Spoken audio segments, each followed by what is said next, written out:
తల్లి. ఈ రోజు మన పిల్లలు మన మాట వినే పిల్లలుగా ఉంటున్నారా? బూతులు ఎవరు నేర్పిస్తారు? మాస్టర్లు నేర్పిస్తారా? ముందు త్రాగడం ఎవరు నేర్పిస్తారు? తల్లిదండ్రులు నేర్పిస్తారా? మరి ఎందుకు నేర్చుకుంటున్నారు? పిల్లలు ఏదైనా కానీ తల్లిదండ్రులు చూసి, సమాజాన్ని చూసి, తోటి స్నేహితులు చూసి అన్ని నేర్చుకుంటారు. కానీ దేవుని వాక్యం చెబుతుంది, యవనస్తులు దేని చేత తమ నడత శుద్ధి చేసుకుందరు?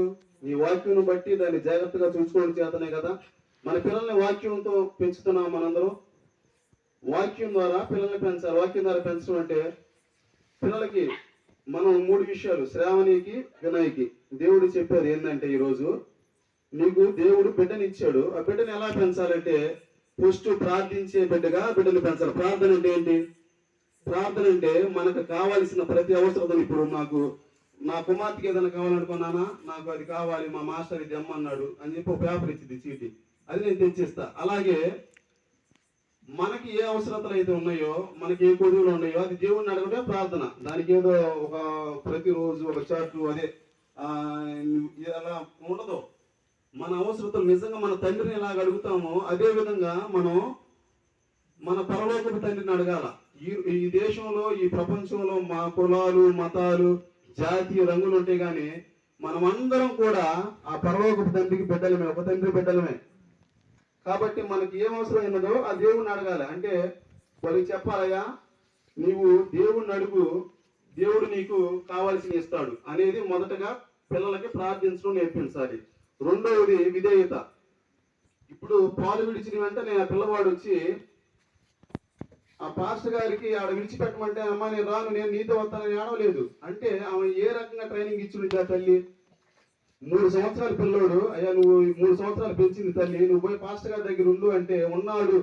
అక్కడే నమస్కరించి ఆయనకి అక్కడే ఉన్నాడంటే ఎంత జ్ఞానంతో, ఎంత భయభక్తులతో, ఎంత విధేయతతో పెంచుండిద్ది ఆ బిడ్డని. ఎన్ని వాక్యపు మాటలు చెప్పుండిదయ్యా, నేను ఒకప్పుడు గొడ్రాల్ని, నేను దేవుడికి నిబంధన చేసుకున్నాను, నేను నాకు బిడ్డనిస్తే మీ సేవకి పంపిస్తానని చెబితే ఆ చిన్నవాడు విని ఉన్నాడంటే ఏ విధంగా ట్రైన్ చేసి ఉండిద్ది ఆ తల్లి. మనం కూడా మన బిడ్డల్ని దేవుని యందు భయభక్తులు కలిగి మనం జీవిస్తూ ఆ విధంగా పెంచాలి. అన్న చేసిన పని ఏంటంటే ఆ విధేయత. ఎప్పుడైతే విడిచిపెట్టాడు అప్పటి నుంచి తల్లి లేదు, ఆ పాస్టర్ గారి దగ్గరే ఉంటున్నాడు ఆ బిడ్డ. కాబట్టి మన బిడ్డలు కూడా ఆ విధంగా ఉండాలంటే మనం కూడా దేవుని వాక్యపు మాటలతో ఆ బిడ్డలను పెంచాలి. విధేయత అంటే పెద్దవారిని గౌరవించడం నేర్పించాలి.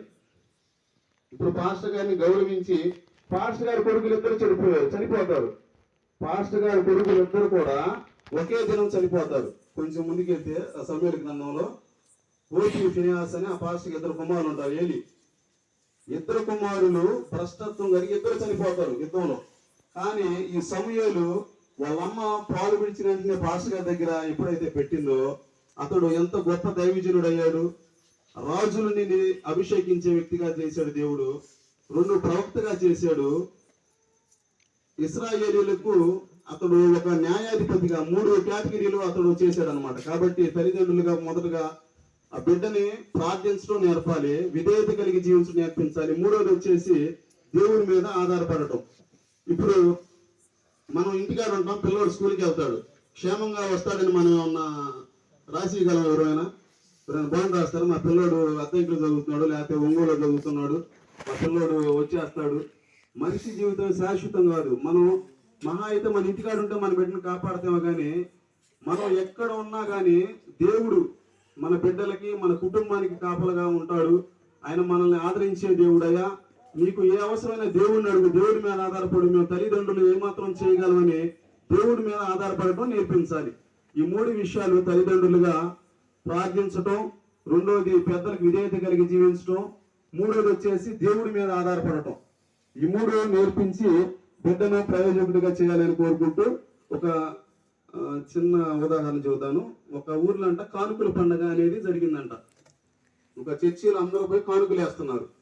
వేస్తుంటే ఒక పేద స్త్రీ, ఒక చిన్న బిడ్డ ఉన్నాడంట. అందరూ పోయి కానుకలు వేస్తున్నారంట. కానుకలు వేస్తుంటే వీళ్ళ దగ్గర వేయటానికి ఏమి లేవంట. అమ్మ అందరూ పోయి అక్కడ కానుకల పెట్టిలో కానుకలు వేస్తున్నారు, నేను కూడా పోయి వేస్తానమ్మా అంటే, మనం పని చేస్తే గానీ గడవని స్థితిరా, మన కాడ ఏముండే అని వేస్తామని చెప్పి ఆ తల్లి చెబుతుందంట. లేదమ్మా, మనం వేద్దాము, ఎంతో కొంత నేను పోయి అక్కడ సంద కానుక వేస్తానంటే, లేవు బాబు మన కాడ ఏమి లేవయ్యా వేయటానికి. ఒక ఒక పల్లెం పెట్టారంట, త్రాసు ఉండేది కదా, త్రాసు అంటే కాటాలో ఇటు పక్క కానుకలు వేస్తా ఉన్నారంట. కానుకలు మొత్తం ఆ త్రాసులో వేస్తా ఉంటే ఆ పిల్లోడు చూసి అమ్మ కానుక వేద్దాం అంటే లేదంటుంది.